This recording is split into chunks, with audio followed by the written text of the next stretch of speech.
우리 요한복음 14장을 계속 묵상하고 있는데 13장과 관련이 있습니다. 우리가 앞서 보았던 것처럼 요한복음 13장에서 예수님께서 이 제자들에게 말씀하셨죠.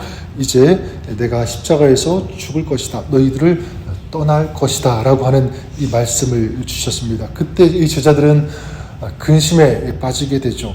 지금까지는 예수님께서 자기들을 인도해 주셨고 여러 가지 살아갈 수 있는 모든 것들을 공급해 주셨다 이렇게 생각했는데 막상 예수님께서 떠나가신다고 하니까 굉장히 큰 근심에 휩싸이게 됩니다.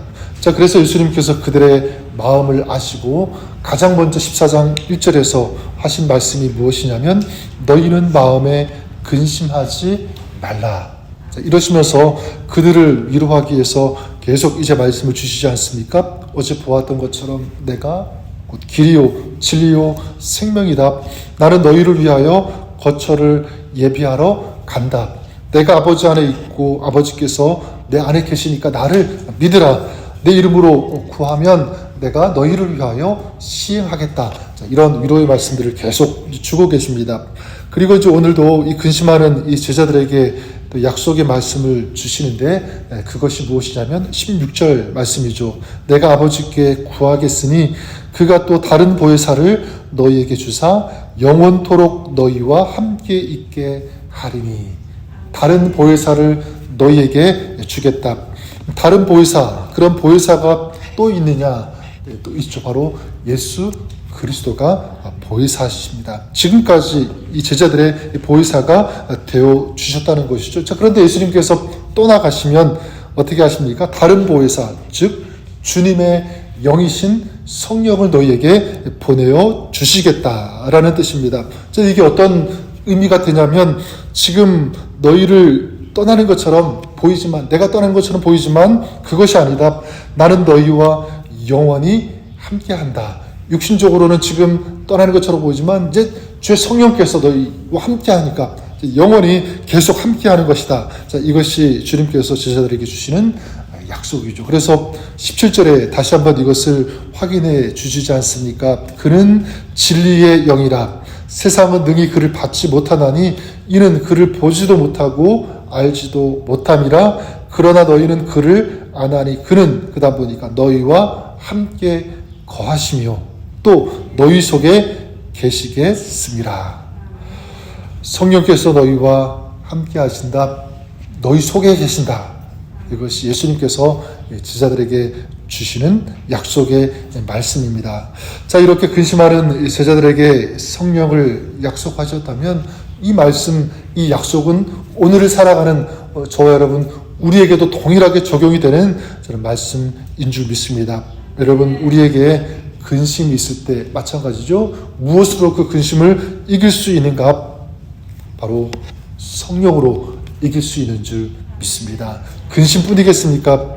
우리가 살아가면서 우리를 공격하고 두렵게 하는 그런 세상 속에서 우리가 참된 기쁨의 삶을 살 수 있도록 하는 것, 이것도 마찬가지 내 능력이 아니라 주님께서, 성령께서 주시는 그 능력으로 가능한 줄 믿습니다. 우리가 세상 속에 살아가지만 세상과 다르게 살아갈 수 있는 그것도 마찬가지. 그 비결이 어디에 있는가? 성령이라고 믿습니다. 성령께서 우리와 함께 하실 때, 내 안에 거하실 때 우리가 성령으로 충만하면 세상과 다른, 세상을 이기는, 두려움을 이기는, 기뻐할 수 있는 바로 이 능력이 성령 안에서 나오는 줄 믿습니다. 자, 그러면 성령은 어떤 분이시기 때문에 우리가 이렇게 이기는 삶을 살 수 있도록 하시는가? 한마디로 이렇게 말씀드릴 수 있을 것 같습니다. 성령은 우리를 도와주시기 때문에, 우리를 도우시는 분이시 성령님이기 때문에, 그러니까 우리를 도와주시는 것 바로 성령님의 주된 사역이라고 할 수 있습니다. 그래서 16절을 다시 보시면 예수님은 이 성령을 가리켜서 뭐라고 표현하시냐면 보혜사라고 하는 이 단어를 사용하십니다. 보혜사, 파라클레토스, 이 파라라는 말과 클레토스의 합성어인데 이 파라라는 말은 누구 곁에 나란히 이란 뜻이 있고 클레토스, 이 격려하다, 위로하다, 돕는다는 그런 뜻이겠죠. 자, 이렇게 성령이 누구시냐면 우리 옆에서 우리와 함께 하시면서 우리를 위로하시고 격려하시고 도우시는 분, 바로 그분이 성령님이십니다. 그래서 18절에 더 구체적으로 말씀하고 있지 않습니까? 내가 고아와 같이 너희를 버려두지 않겠다. 우리가 살아가면서 이럴 때가 있다는 거죠.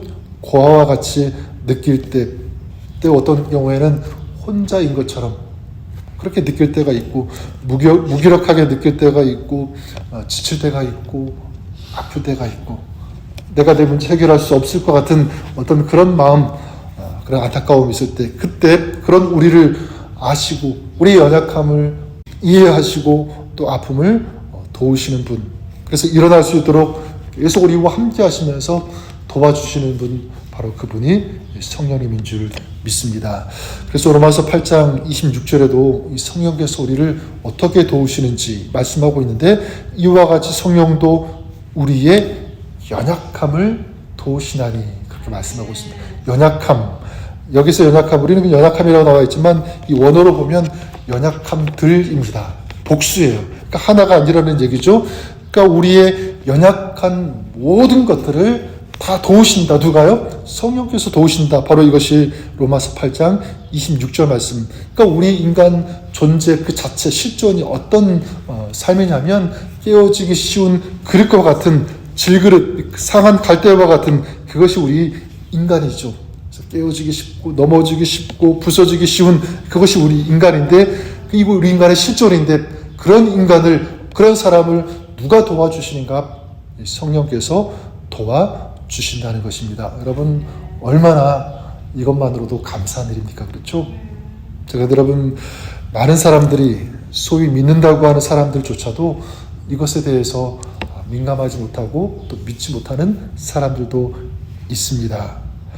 여전히 세상의 힘, 소유가 있어야지만 나는 제대로 살 수 있다고 믿는, 세상이 주는 것으로 안정감을 누리려고 하는 어떤 그런 마음, 그런 생각이 있다고 하는 것입니다. 그래서 눈에 보이지 않는 성령의 도우심보다는 실제로 손에 잡히는 어떤 그런 것들이 있어야지만 살 수 있다. 그래서 자꾸만 그것을 잡으려고 하고, 그것만 추구하고, 그것만 채우려고 하는 그런 삶을 살아가는 사람들 있다고 하는 것. 믿는 사람들 안에도 있을 수 있어요.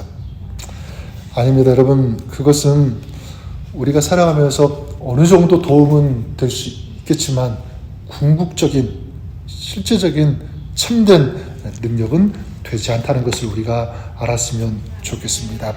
참된 능력은 성령으로부터 보는 줄 믿습니다. 영원히 우리와 함께 하시는 그분으로 충만할 때 우리는 참되고 또 의미 있고 진정으로 승리할 수 있는 삶을 살게 되는 줄 믿습니다. 저와 여러분들이 그랬으면 좋겠어요. 우리 삶을 누구에게 의탁하고 의지하고 맡겨야 되는가? 성령님께 맡기시는 여러분 될 수 있기를 바랍니다.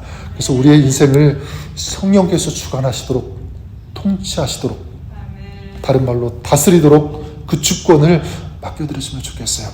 내가 사는 것이 아니라, 내가 이루는 것이 아니라, 내가 해결하는 것이 아니라 내 안에 계신 성령께서 하실 수 있도록 맡겨드리고 의지하는 그런 삶이겠죠. 우리의 인생을 움직이게 하시는 분 성령이셔야 합니다. 그럴 때 우리는 정말 하나님의 사람으로 승리하며 살 수 있다는 것을 우리가 명심했으면 좋겠습니다. 그래서 요한복음 8장 14절에도 이렇게 말씀합니다. 무릇 하나님의 영으로 인도함을 받는 사람은 곧 하나님의 아들이라. 하나님의 아들이 누구인지 정확하게 말씀하고 있죠. 성령의 인도함을 받고 있는 그 사람이 누구라고요? 하나님의 사람이래요.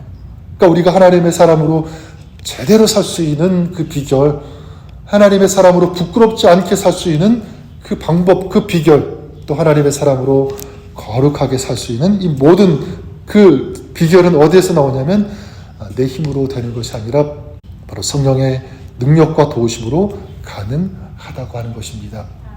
내 힘으로 한다면 번번이 실패하고 말 거예요. 안 될 것입니다. 하지만 성령께서 도우시면 가능한 줄 믿습니다.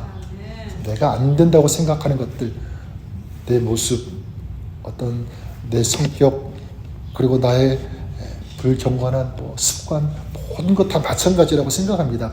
나는 할 수 없어도, 나는 끊을 수 없어도 성령께서 하시면 모든 것 이길 수 있고 승리할 수 있다고 믿습니다. 순종의 삶도 마찬가지라고 생각합니다. 우리가 하나님을 사랑하고 참으로 하나님께서 기뻐하시는 또 예배의 삶을 살아가는 것 모두 마찬가지. 내가 하나님 앞에 이런 예배드리고 순종합니다. 그렇게 느낄 수 있지만 아니에요.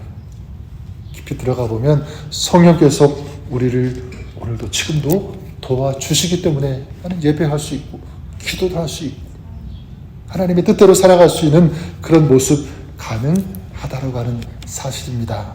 저는 그런 의미에서 오늘 우리가 겸손히 좀 구하고 또 기도했으면 좋을 것 같습니다. 먼저는 내 마음을 말씀드렸지만 또 내 삶을 성령께서 이끌어 가실 수 있도록 다스릴 수 있도록 내 마음을 성령께 활짝 열어드리는 거죠. 내 삶을. 그래서 성령께서 내 마음 가운데 오셔서 내 생각, 내 마음, 내 내면 모든 것들을 주관해 주시고 더 나아가 내 삶 전체를 성령께서 인도해 주십시오.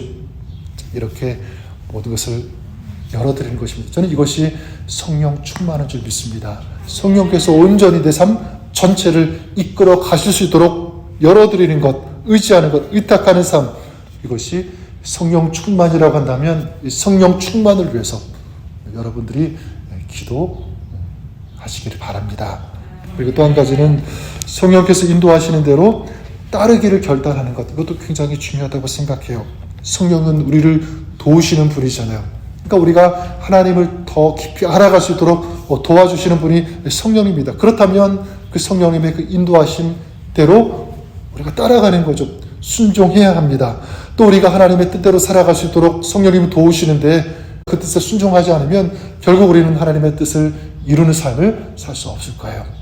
성령께서 인도하시면 거기에 순종하며 살아가는 삶, 또한 기도하고 참으로 아름답게 예배하는 삶을 살아가도록 도우신다면 오늘 우리가 그 인도하심에 순종해야 하는 줄 믿습니다. 그럴 때 이 성령의 능력이 순종하는 그 삶에 나타난다는 것이죠.